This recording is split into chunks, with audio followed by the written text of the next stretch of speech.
ನಿಮ್ಮ ಶಿಲುಬೆಯನ್ನು ನೀವು ಹೊತ್ತು ನನ್ನನ್ನು ಹಿಂಬಾಲಿಸಿ. ಕ್ರಿಸ್ತನಲ್ಲಿ ನನ್ನೊಲವಿನ ಸಹೋದರ ಸಹೋದರಿಯರೇ, ದ್ಯೋತಕ ಯೂಟ್ಯೂಬ್ ಚಾನಲ್ಗೆ ನಿಮ್ಮೆಲ್ಲರಿಗೂ ಸ್ವಾಗತ. ಇಂದು ನಾವು ಸಾಧಾರಣ ಕಾಲದ 22ನೆಯ ಭಾನುವಾರದಲ್ಲಿದ್ದೇವೆ. ಇಂದಿನ ವಾಚನಗಳು ನಮಗೆ ಹೀಗೆ ನುಡಿಯುತ್ತವೆ: ದೇವರನ್ನು ಅನುಸರಿಸುವುದರ ಬೆಲೆ ಮತ್ತು ಶಿಲುಬೆಯ ಸ್ವೀಕರಿಸುವುದರ ಮಹತ್ವವನ್ನು ನಮಗೆ ತಿಳಿಸಿಕೊಡುತ್ತದೆ. ಕಳೆದ ಭಾನುವಾರ ನಾವು ಶುಭ ಸಂದೇಶದಲ್ಲಿ ನೋಡಿದ್ದೇವೆ, ಯೇಸು ತಮ್ಮ ಶಿಷ್ಯರನ್ನು ಕೇಳಿದರು, ನಾನು ಯಾರೆಂದು ನೀವು ಹೇಳುತ್ತೀರಿ? ಆಗ ಪೇತ್ರನು ಧೈರ್ಯದಿಂದ ಹೇಳಿದನು, ನೀವು ನಿಜವಾದ ಕ್ರಿಸ್ತ, ನಿಜವಾದ ದೇವರ ಪುತ್ರನು. ಪೇತ್ರರ ಈ ನಂಬಿಕೆಯನ್ನು ಯೇಸು ಮೆಚ್ಚಿಕೊಂಡರು. ಆದರೆ ಇಂದಿನ ಶುಭ ಸಂದೇಶದ ಪರಿಸ್ಥಿತಿ ಬದಲಾಗಿದೆ. ಯೇಸು ತಮ್ಮ ಶಿಷ್ಯರಿಗೆ ತಾನು ಜೆರುಸಲೇಮಿಗೆ ಹೋಗಬೇಕು, ಅಲ್ಲಿ ಬಹಳ ಕಷ್ಟಗಳನ್ನು ಅನುಭವಿಸಬೇಕು, ಅಲ್ಲಿ ನಾನು ತಿರಸ್ಕರಿಸಲ್ಪಡುತ್ತೇನೆ, ಕೊಲ್ಲಲ್ಪಡುತ್ತೇನೆ ಮತ್ತು 3ನೇ ದಿನ ಪುನರುತ್ಥಾನಗೊಳ್ಳುತ್ತೇನೆ ಎಂದು ಹೇಳುತ್ತಾರೆ. ಇದನ್ನು ಕೇಳಿದ ಪೇತ್ರನಿಗೆ ಬಹಳ ಬೇಸರವಾಗುತ್ತದೆ. ಅವರು ಯೇಸುವನ್ನು ಪ್ರತ್ಯೇಕವಾಗಿ ಕರೆದುಕೊಂಡು ಹೋಗಿ, ಪ್ರಭುವೇ, ದೇವರು ನಿಮ್ಮನ್ನು ಕಾಪಾಡಲಿ, ಇದು ನಿಮಗೆ ಎಂದಿಗೂ ಆಗಬಾರದು ಎಂದು ನುಡಿಯುತ್ತಾನೆ. ಪೇತ್ರರು ಯೇಸುವನ್ನು ಪ್ರೀತಿಸುತ್ತಿದ್ದರು, ಆದರೆ ದೇವರ ಯೋಜನೆಯನ್ನು ಅವರು ಇನ್ನೂ ಅರ್ಥ ಮಾಡಿಕೊಂಡಿರಲಿಲ್ಲ. ಅವರು ಶಿಲುಬೆ ಇಲ್ಲದ ಮಹಿಮೆಯ ಮಸೀಯನನ್ನು ಬಯಸುತ್ತಿದ್ದಾರೆ. ಆದ್ದರಿಂದ ಯೇಸು ಪೇತ್ರನಿಗೆ ಕಠೋರವಾಗಿ ಹೇಳುತ್ತಾರೆ, ಸೈತಾನನೇ, ಹಿಂದೆ ತೊಲಗು, ನೀನು ನನ್ನ ದಾರಿಗೆ ಅಡ್ಡಿಯಾಗಿರುವೆ ಎಂದು. ಯೇಸು ಪೇತ್ರನನ್ನು ಕೆಟ್ಟವನೆಂದು ಇಲ್ಲಿ ಹೇಳುತ್ತಿಲ್ಲ, ಬದಲಿಗೆ ಪೇತ್ರರ ಆಲೋಚನೆ ದೇವರ ಆಲೋಚನೆಗೆ ವಿರುದ್ಧವಾದದ್ದು ಎಂದು ನುಡಿಯುತ್ತಿದ್ದಾರೆ. ಪೇತ್ರರು ಮಾನವ ರೀತಿಯಲ್ಲಿ ಯೋಚಿಸುತ್ತಿದ್ದಾರೆ ಹೊರತು ದೇವರ ಯೋಚನೆಯಲ್ಲಿ ಯೋಚಿಸುತ್ತಿಲ್ಲ, ದೇವರ ಚಿತ್ತದಂತೆ ನಡೆಯುತ್ತಿಲ್ಲ ಹಾಗೂ ನುಡಿಯುತ್ತಿಲ್ಲ ಎಂಬುದರ ಅರ್ಥ ಇದಾಗಿದೆ. ಇಂದಿನ ಮೊದಲನೆಯ ವಾಚನದಲ್ಲಿ ನಾವು ನೋಡುತ್ತೇವೆ, ಪ್ರವಾದಿ ಯೆರೆಮೀಯನ ಸಂಕಟ, ನೋವು. ದೇವರು ಯೆರೆಮೀಯನನ್ನು ತನ್ನ ಪ್ರವಾದಿಯನ್ನಾಗಿ ಕರೆದರು. ಆದರೆ ದೇವರ ಸಂದೇಶವನ್ನು ಜನರಿಗೆ ಸಾರಿದಾಗ ಎಲ್ಲರೂ ಅವರನ್ನು ತಿರಸ್ಕರಿಸುತ್ತಾರೆ, ಅವರನ್ನು ವಿರೋಧಿಸುತ್ತಾರೆ, ಅವರನ್ನು ಹಾಸ್ಯ ಮಾಡುತ್ತಾರೆ. ಅವರು ಒಂಟಿತನವನ್ನು ಅನುಭವಿಸಿದರು. ಆದ್ದರಿಂದ ಯೆರೆಮೀಯನು ತುಂಬ ನಿರಾಶನಾಗಿ ಹೇಳುತ್ತಾನೆ, ನಾನು ದಿನವೆಲ್ಲ ಹಾಸ್ಯಗೊಳಗಾಗಿದ್ದೇನೆ, ಎಲ್ಲರೂ ನನ್ನನ್ನು ಪರಿಹಾಸ್ಯ ಮಾಡುತ್ತಿದ್ದಾರೆ. ಕ್ರಿಸ್ತನಲ್ಲಿ ನನ್ನೊಲವಿನ ಸಹೋದರ ಸಹೋದರಿಯರೇ, ಯೆರೆಮೀಯನ ಅನುಭವ ನಮಗೂ ಸಹ ಆಗಿರಬಹುದು. ನಾವು ಒಳ್ಳೆಯದನ್ನು ಮಾಡಲು ಪ್ರಯತ್ನಿಸಿದಾಗಲೂ ಕೆಲವರು ನಮ್ಮನ್ನು ಅರ್ಥ ಮಾಡಿಕೊಳ್ಳದಿರಬಹುದು. ನಾವು ಯಾರಿಗಾದರೂ ಸಹಾಯ ಮಾಡಿದಾಗ ಅವರು ನಮ್ಮನ್ನು ತಪ್ಪಾಗಿ ಅರ್ಥ ಮಾಡಿಕೊಂಡಿರಬಹುದು. ನಾವು ಸತ್ಯವನ್ನು ಹೇಳಿದಾಗ ಕೆಲವರು ನಮ್ಮ ಮೇಲೆ ಕೋಪಗೊಂಡಿರಬಹುದು.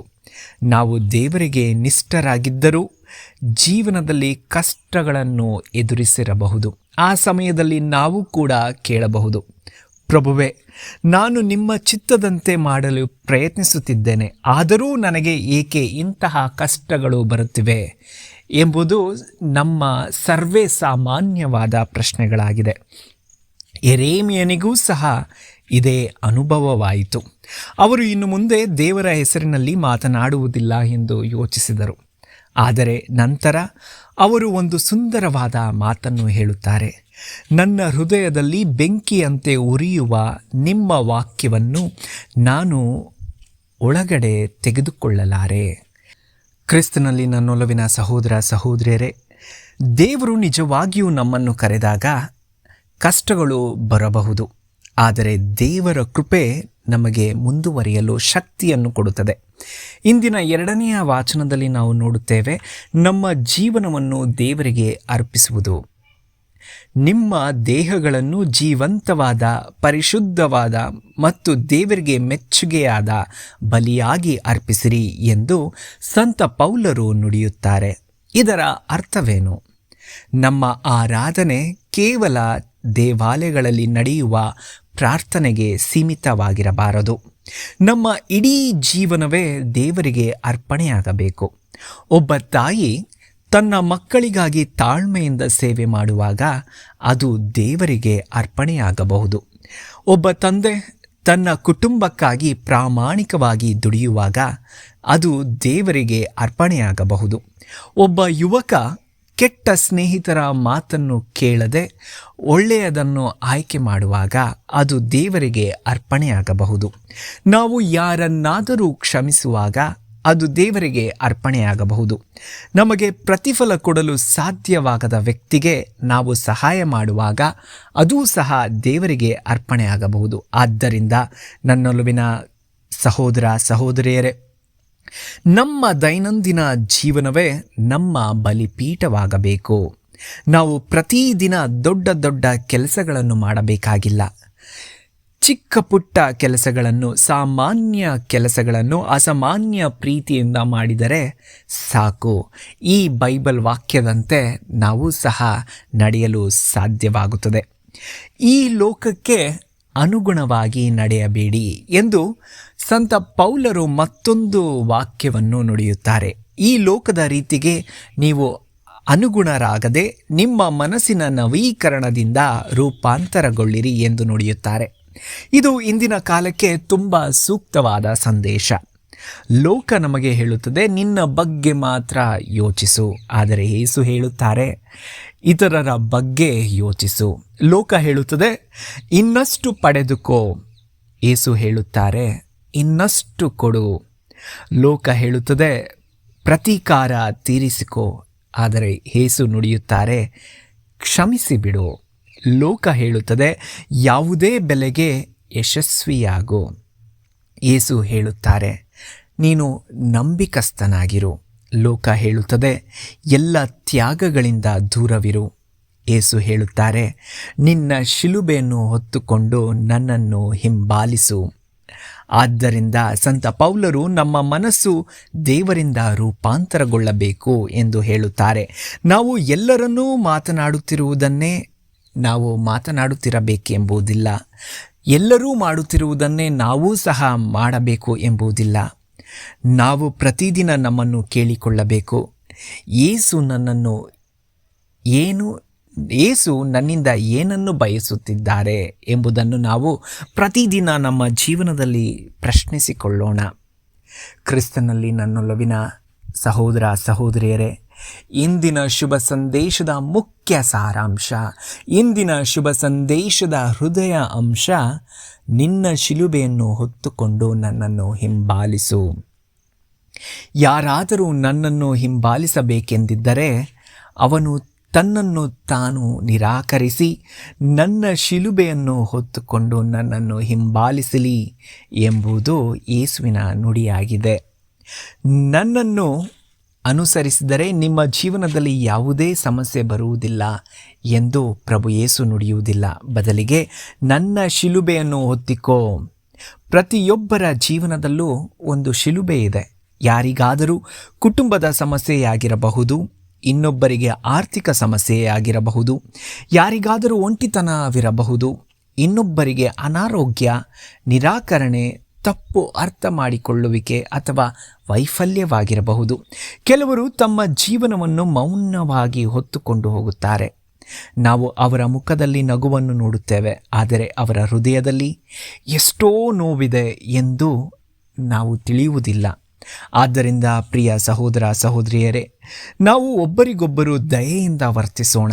ಯಾರು ಯಾವ ಶಿಲುಬೆಯನ್ನು ಹೊತ್ತುಕೊಂಡಿದ್ದಾರೆ ಎಂಬುದು ನಮಗೆ ಗೊತ್ತಿಲ್ಲ. ನಮ್ಮ ಒಂದು ಪ್ರೋತ್ಸಾಹದ ಮಾತು ಮತ್ತೊಬ್ಬರಿಗೆ ದೊಡ್ಡ ಆಶೀರ್ವಾದವಾಗಬಹುದು. ನಮ್ಮ ಸ್ವಲ್ಪ ತಾಳ್ಮೆ ಮತ್ತೊಬ್ಬರಿಗೆ ಹೊಸ ಭರವಸೆ ನೀಡಬಹುದು. ನಮ್ಮ ಒಂದು ಸಣ್ಣ ಸಹಾಯ ಮತ್ತೊಬ್ಬನ ಜೀವನದಲ್ಲಿ ದೊಡ್ಡ ಬದಲಾವಣೆಯನ್ನು ತರಬಹುದು. ಶಿಲುಬೆ ಅಂತ್ಯವಲ್ಲ. ಇಂದಿನ ಶುಭ ಸಂದೇಶದಲ್ಲಿ ಒಂದು ಸುಂದರ ವಾಕ್ಯವಾಗಿ ಇದನ್ನು ನಾವು ನೋಡಬಹುದು. ಯೇಸು ಕೇವಲ ತನ್ನ ಕಷ್ಟ ಮತ್ತು ಮರಣದ ಬಗ್ಗೆ ಹೇಳುವುದಿಲ್ಲ. ಅವರು ಹೇಳುತ್ತಾರೆ, 3ನೇ ದಿನದಲ್ಲಿ ನಾನು ಪುನರುತ್ಥಾನನಾಗುತ್ತೇನೆ. ಇದೇ ಕ್ರೈಸ್ತೀಯ ಬದುಕಿನ ಭರವಸೆ. ಏಕೆಂದರೆ ಶಿಲುಬೆ ಅಂತ್ಯವಲ್ಲ, ಪುನರುತ್ಥಾನವೇ ನಮ್ಮ ಮುಂದಿನ ಭರವಸೆ.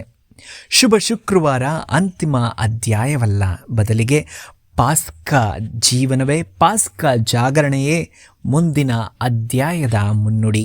ಆದ್ದರಿಂದ ನಮ್ಮ ಜೀವನದಲ್ಲಿ ಕಷ್ಟಗಳು ಬಂದಾಗ ನಾವು ನಿರಾಶರಾಗಬಾರದು.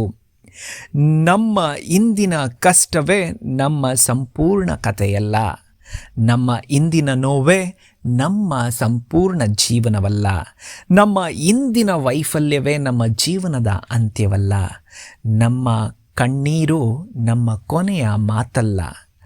ದೇವರು ನಮ್ಮ ನೋವಿನಿಂದಲೂ ನಮ್ಮನ್ನು ಪುನರುತ್ಥಾನಗೊಳಿಸಬಹುದು ಎಂಬ ಭರವಸೆಯನ್ನು ನಾವು ಹೊಂದಬೇಕು. ನಮ್ಮ ನೋವಿನಲ್ಲಿಯೂ ಸಂತೋಷವನ್ನು ಹುಡುಕುವಂಥವರು ಪ್ರಭು ಕ್ರಿಸ್ತರಾಗಿದ್ದಾರೆ ಎಂಬುದನ್ನು ನಾವು ಮನಗಾಣಬೇಕು. ಲೋಕವನ್ನೆಲ್ಲ ಗಳಿಸಿದರೂ ತನ್ನ ಪ್ರಾಣವನ್ನು ಕಳೆದುಕೊಂಡರೆ ಅವನಿಗೆ ಏನು ತಾನೇ ಲಾಭ ಎಂಬುದನ್ನು ಸಹ ನಾವು ಇಂದಿನ ಶುಭ ಸಂದೇಶದಲ್ಲಿ ನೋಡುತ್ತೇವೆ. ಇದು ಬಹಳ ಸರಳವಾದ ಸಾಲಾದರೂ ಅತ್ಯಂತ ಅರ್ಥಗರ್ಭಿತ ಸಾಲಾಗಿದೆ. ಇದು ಇಂದಿನ ಜಗತ್ತಿಗೆ ಬಹಳ ಮುಖ್ಯವಾದ ಪ್ರಶ್ನೆ. ನಾವು ಯಾವಾಗಲೂ ಏನನ್ನಾದರೂ ಪಡೆಯಲು ಪ್ರಯತ್ನಿಸುತ್ತೇವೆ. ಹಣ, ಆಸ್ತಿ, ಗೌರವ, ಯಶಸ್ಸು, ಸೌಕರ್ಯ. ಆದರೆ ಯೇಸು ಹೇಳುತ್ತಾರೆ, ನಿನ್ನ ಆತ್ಮದ ಬಗ್ಗೆ ನೀನು ಎಂದಾದರೂ ಯೋಚಿಸಿದ್ದೀಯಾ? ನಾವು ನಮ್ಮ ದೇಹದ ಬಗ್ಗೆ ಎಷ್ಟು ಕಾಳಜಿ ವಹಿಸುತ್ತೇವೆ. ಒಳ್ಳೆಯ ಆಹಾರ ತಿನ್ನುತ್ತೇವೆ, ಒಳ್ಳೆಯ ಬಟ್ಟೆಗಳನ್ನು ತೊಡುತ್ತೇವೆ. ನಮ್ಮ ದೇಹದ ಆರೋಗ್ಯದ ಬಗ್ಗೆ ಯೋಚಿಸಿ ಕೆಲವರು ಡಯಟ್ ಮಾಡುತ್ತಾರೆ, ಕೆಲವರು ಜಿಮ್ ಮಾಡುತ್ತಾರೆ, ಕೆಲವರು ವಾಕಿಂಗ್ ಮಾಡುತ್ತಾರೆ. ಆದರೆ ನಮ್ಮ ಆತ್ಮದ ಬಗ್ಗೆ ಎಷ್ಟು ಸಮಯ ಯೋಚಿಸಿದ್ದೇವೆ? ಪ್ರತಿದಿನ ನಮ್ಮ ಮೊಬೈಲ್ ಫೋನ್ಗೆ ಚಾರ್ಜ್ ಮಾಡುವುದು ಮರೆಯುವುದಿಲ್ಲ, ಆದರೆ ಪ್ರಾರ್ಥನೆಯ ಮೂಲಕ ನಮ್ಮ ಆತ್ಮವನ್ನು ರೀಚಾರ್ಜ್ ಮಾಡಲು ಮರೆಯುತ್ತೇವೆ. ನಮ್ಮ ಮನೆಗಳನ್ನು ಸ್ವಚ್ಛಗೊಳಿಸುತ್ತೇವೆ, ಆದರೆ ನಮ್ಮ ಹೃದಯಗಳನ್ನು ಸ್ವಚ್ಛಗೊಳಿಸಲು ಮರೆಯುತ್ತೇವೆ. ನಮ್ಮ ಬ್ಯಾಂಕ್ ಖಾತೆಯ ಬಗ್ಗೆ ಚಿಂತಿಸುತ್ತೇವೆ, ಆದರೆ ದೇವರೊಂದಿಗೆ ನಮ್ಮ ಸಂಬಂಧ ಎಷ್ಟು ಮುಖ್ಯವಾಗಿದೆ, ಎಷ್ಟು ಗಟ್ಟಿಯಾಗಿದೆ ಎಂಬುದನ್ನು ಯೋಚಿಸಲು ಮರೆಯುತ್ತೇವೆ. ಆದ್ದರಿಂದ ಯೇಸು ಇಂದು ನಮ್ಮನ್ನು ಕೇಳುತ್ತಿದ್ದಾರೆ, ನಿನ್ನ ಜೀವನದಲ್ಲಿ ನಿಜವಾಗಿಯೂ ಅತ್ಯಂತ ಮುಖ್ಯವಾದುದು ಯಾವುದು? ಕ್ರಿಸ್ತನಲ್ಲಿ ನನ್ನೊಲವಿನ ಸಹೋದರ ಸಹೋದರಿಯರೇ, ಮತ್ತೊಮ್ಮೆ ಇಂದು ಪ್ರಭು ಕ್ರಿಸ್ತರು ನುಡಿಯುತ್ತಿದ್ದಾರೆ, ನಿನ್ನ ಜೀವನದಲ್ಲಿ ನಿಜವಾಗಿಯೂ ಅತ್ಯಂತ ಮುಖ್ಯವಾದುದು ಯಾವುದು? ಈ ಪ್ರಶ್ನೆಯ ಮೇಲೆ ನಾವು ಯೋಚಿಸಬೇಕಾಗಿದೆ. ಈ ಶುಭ ಸಂದೇಶದ ಮೇರೆಗೆ ಕುಟುಂಬಗಳಿಗೆ ಒಂದು ಸಂದೇಶ. ಕ್ರಿಸ್ತನಲ್ಲಿ ನನ್ನೊಲವಿನ ತಂದೆ ತಾಯಿಯರೇ, ಇಂದಿನ ವಾಚನಗಳು ಕುಟುಂಬಗಳಿಗೂ ಸಹ ಒಂದು ಸುಂದರ ಸಂದೇಶವನ್ನು ನೀಡುತ್ತದೆ. ತಮ್ಮ ಮಕ್ಕಳಿಗೆ ಒಳ್ಳೆಯ ಭವಿಷ್ಯ ಸಿಗಬೇಕು ಎಂದು ಪ್ರತಿಯೊಬ್ಬ ತಂದೆ ತಾಯಿಯೂ ಬಯಸುತ್ತಾರೆ, ಹಾಗೂ ಅದನ್ನು ಬಯಸಬೇಕು. ಆದರೆ ಒಳ್ಳೆಯ ಶಿಕ್ಷಣ, ಒಳ್ಳೆಯ ಉದ್ಯೋಗ, ಒಳ್ಳೆಯ ಜೀವನ ಇವೆಲ್ಲವೂ ಮುಖ್ಯ. ಆದರೆ ಮಕ್ಕಳಿಗೆ ಕೇವಲ ಯಶಸ್ವಿಯಾಗಿರುವುದು ಹೇಗೆ ಎಂಬುದನ್ನು ಮಾತ್ರ ಕಲಿಸಬೇಡಿ. ಬದಲಿಗೆ ಅವರಿಗೆ ಒಳ್ಳೆಯ ಮನುಷ್ಯರಾಗುವುದು ಹೇಗೆ ಮತ್ತು ಒಳ್ಳೆಯ ಕ್ರೈಸ್ತರಾಗುವುದು ಹೇಗೆ ಎಂಬುದನ್ನು ಕಲಿಸಿರಿ. ಅವರಿಗೆ ಪ್ರಾರ್ಥನೆಯನ್ನು ಕಲಿಸಿರಿ, ಕ್ಷಮಿಸುವುದನ್ನು ಕಲಿಸಿರಿ, ಗೌರವಿಸುವುದನ್ನು ಕಲಿಸಿರಿ, ಬಡವರಿಗೆ ಸಹಾಯ ಮಾಡುವುದನ್ನು ಕಲಿಸಿರಿ, ತ್ಯಾಗವು ಜೀವನದ ಒಂದು ಭಾಗ ಎಂದು ಕಲಿಸಿರಿ. ಏಕೆಂದರೆ ಒಬ್ಬ ವ್ಯಕ್ತಿ ಬಹಳ ಹಣವನ್ನು ಹೊಂದಿದ್ದರೂ ಸಂತೋಷವಿಲ್ಲದಿದ್ದರೆ ಅದರಿಂದ ಬರುವ ಪ್ರಯೋಜನವಾದರೂ ಏನು? ಆದರೆ ದೇವರು ಹೃದಯದಲ್ಲಿ ಇರುವ ವ್ಯಕ್ತಿ ಕಷ್ಟಗಳ ಮಧ್ಯೆಯೂ ಶಾಂತಿಯನ್ನು ಹುಡುಕುತ್ತಾನೆ. ನಮ್ಮ ಮನಸ್ಸಿನಲ್ಲಿ ಬರೀ ಗೌರವ, ಯಶಸ್ಸು, ಕಾಳಜಿ, ಹಣ ಇದೇ ತುಂಬಿದ್ದರೆ ನಮ್ಮ ಹೃದಯದಲ್ಲಿ ಶಾಂತಿ, ಪ್ರೀತಿಯನ್ನು ತುಂಬಿಕೊಳ್ಳುವುದು ಯಾವಾಗ? ನಮ್ಮೆಲ್ಲರಿಗೂ ಒಂದು ಸಂದೇಶ. ಕ್ರಿಸ್ತನಲ್ಲಿ ನನ್ನೊಲವಿನ ಸಹೋದರ ಸಹೋದರಿಯರೇ, ಇಂದಿನ ವಾಚನಗಳು ನಮಗೆ 3 ಮುಖ್ಯ ಸಂದೇಶಗಳನ್ನು ನೀಡುತ್ತಿವೆ. ಮೊದಲನೆಯ ವಾಚನ, ಯೆರೆಮೀಯನಂತೆ ಕಷ್ಟಗಳ ಮಧ್ಯೆಯೂ ದೇವರಲ್ಲಿ ನಿಷ್ಠರಾಗಿರಿ. ಎರಡನೆಯ ವಾಚನದಲ್ಲಿ ಸಂತ ಪೌಲವರು ಹೇಳುತ್ತಾರೆ, ನಿಮ್ಮ ದೈನಂದಿನ ಜೀವನವನ್ನು ದೇವರಿಗೆ ಅರ್ಪಿಸಿರಿ. ಹಾಗೂ ಬಹಳ ಮುಖ್ಯವಾಗಿ ಪ್ರಭು ಕ್ರಿಸ್ತರು ನುಡಿಯುವುದು, ನಿಮ್ಮ ಶಿಲುಬೆಯನ್ನು ಹೊತ್ತುಕೊಂಡು ನನ್ನನ್ನು ಹಿಂಬಾಲಿಸಿರಿ. ನಾಳೆ ಏನಾಗುತ್ತದೆ ಎಂಬುದು ನಮಗೆ ಗೊತ್ತಿಲ್ಲ, ಆದರೆ ನಮ್ಮೊಂದಿಗೆ ಯಾರು ನಡೆಯುತ್ತಾರೆ ಎಂಬುದು ನಮಗೆ ಗೊತ್ತಿದೆ. ಯೇಸು ನಮ್ಮೊಂದಿಗೆ ಇರುತ್ತಾರೆ, ನಮ್ಮೊಂದಿಗೆ ನಡೆಯುತ್ತಾರೆ. ನಾವು ದುರ್ಬಲರಾದಾಗ ಯೇಸು ನಮಗೆ ಶಕ್ತಿ ಕೊಡುತ್ತಾರೆ. ನಾವು ನಿರಾಶಿತರಾದಾಗ ಪ್ರಭು ಯೇಸು ನಮಗೆ ಭರವಸೆಯನ್ನು ಕೊಡುತ್ತಾರೆ. ನಾವು ಬಿದ್ದಾಗ ಪ್ರಭು ಯೇಸು ನಮ್ಮನ್ನು ಎತ್ತುತ್ತಾರೆ. ಶಿಲುಬೆ ಭಾರವಾದಾಗ ಪ್ರಭು ಯೇಸು ನಮ್ಮ ಪಕ್ಕದಲ್ಲಿ ಬಂದು ಅದನ್ನು ಹೊತ್ತು ನಡೆಯುತ್ತಾರೆ. ಕ್ರಿಸ್ತನಲ್ಲಿ ನನ್ನೊಲವಿನ ಸಹೋದರ ಸಹೋದರಿಯರೇ, ಎಲ್ಲವೂ ಚೆನ್ನಾಗಿರುವಾಗ ಮಾತ್ರ ನಾವು ಕ್ರೈಸ್ತರಾಗಬಾರದು. ಜೀವನ ಕಷ್ಟವಾದಾಗಲೂ ನಾವು ದೇವರಿಗೆ ನಿಷ್ಠರಾಗಿರಬೇಕು. ನಾವು ಯಾವಾಗಲೂ ಪ್ರಭುವೇ ನನ್ನ ಶಿಲುಬೆಯನ್ನು ತೆಗೆದುಹಾಕು ಎಂದು ಮಾತ್ರ ಪ್ರಾರ್ಥಿಸದೆ ಕೆಲವೊಮ್ಮೆ ಹೀಗೆ ಪ್ರಾರ್ಥಿಸೋಣ, ಪ್ರಭುವೇ ನಿಮ್ಮೊಂದಿಗೆ ನನ್ನ ಶಿಲುಬೆಯನ್ನು ಹೊತ್ತುಕೊಳ್ಳಲು ನನಗೆ ಶಕ್ತಿಯನ್ನು ನೀಡಿ. ಸಂತ ಪೌಲರ ಮಾತನ್ನು ನಾವು ಇಲ್ಲಿ ನೆನಪಿಸಿಕೊಳ್ಳೋಣ. ನಿಮ್ಮ ದೇಹಗಳನ್ನು ಜೀವಂತವಾದ, ಪರಿಶುದ್ಧವಾದ ಮತ್ತು ದೇವರಿಗೆ ಮೆಚ್ಚುಗೆಯಾದ ಬಲಿಯಾಗಿ ಅರ್ಪಿಸಿರಿ. ನಮ್ಮ ಕುಟುಂಬಗಳು, ನಮ್ಮ ಕೆಲಸ, ನಮ್ಮ ಕಷ್ಟಗಳು, ನಮ್ಮ ತ್ಯಾಗಗಳು, ನಮ್ಮ ಸೇವೆ ಮತ್ತು ನಮ್ಮ ನೋವುಗಳನ್ನು ದೇವರಿಗೆ ಅರ್ಪಣೆಯಾಗಿ ಅರ್ಪಿಸೋಣ. ಶಿಲುಬೆ ಭಾರವಾದಾಗ ಯೇಸುವಿನ ಕಡೆ ನೋಡೋಣ ಮತ್ತು ಯೇಸುವನ್ನು ನೆನಪಿಸಿಕೊಂಡು ಶಿಲುಬೆ ಅಂತ್ಯವಲ್ಲ, ಪುನರುತ್ಥಾನ ನಮ್ಮ ಜೀವನದ ಭರವಸೆಯಾಗಿದೆ. ದೇವರು ನಮಗೆ ನಂಬಿಕಸ್ಥರಾಗಿರಲು, ನಮ್ಮ ಶಿಲುಬೆಯನ್ನು ಧೈರ್ಯದಿಂದ ಹೊತ್ತುಕೊಳ್ಳಲು ಮತ್ತು ಪ್ರತಿದಿನ ಯೇಸುವನ್ನು ಹಿಂಬಾಲಿಸಲು ನಮಗೆ ದೇವರ ಭರವಸೆ, ಪ್ರೀತಿ, ಶಕ್ತಿ ನಮಗೆ ಸಿಗಲಿ ಎಂದು ಈ ದಿವ್ಯ ಬಲಿಪೂಜೆಯಲ್ಲಿ ಪ್ರಾರ್ಥಿಸೋಣ. ಆಮೇನ್.